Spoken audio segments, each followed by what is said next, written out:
Back on this side of the border, 40% of Canada's military vets suffer from some kind of chronic pain. That from McMaster's Chronic Pain Centre of Excellence. The centre has spent the past 2 days hearing from veterans on how they manage their pain after the military career has ended.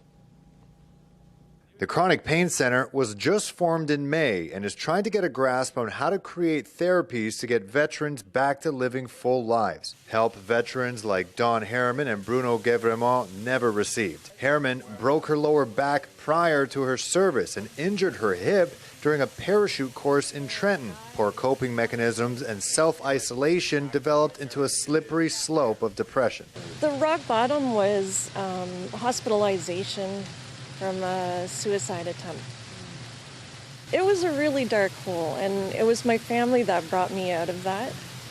And realizing, like, hitting the bottom, like truly hitting the bottom, and realizing, like, this cannot be the rest of my life. For Guévremont, the nature of his job on the battlefield made transitioning into civilian life exceptionally difficult. 2 tours in Afghanistan that I did and the type of work that I did as counter-ID, so dismantling bombs, roadside bombs and all these things, is that it took its toll on my mental capacity. So think about it, you're there for 7 months dealing with debt, with explosion, with war, getting shot at, getting blown up, getting all these things, and then you come back home while you've bottled all of this up because you needed to do the work. That's when the symptoms start showing up. Both veterans found a second chance at life by rediscovering an active lifestyle.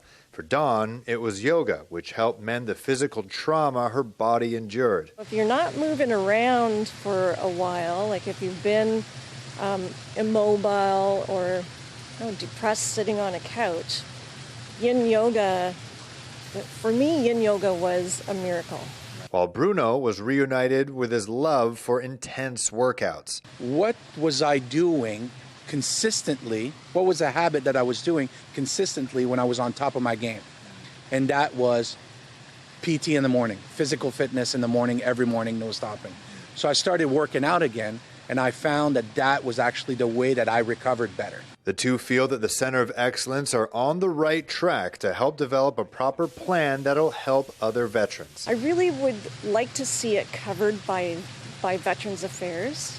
Yeah. So that, you know, it's not an out-of-pocket expense. If we say we're going to cover your gym, we're going to cover your bus ride, we're going to cover these things, so how is that challenging the vet to become sustainable, right? How does it self-sufficient? How can we make this process beneficial for the vet but not take his power back, actually give it to him?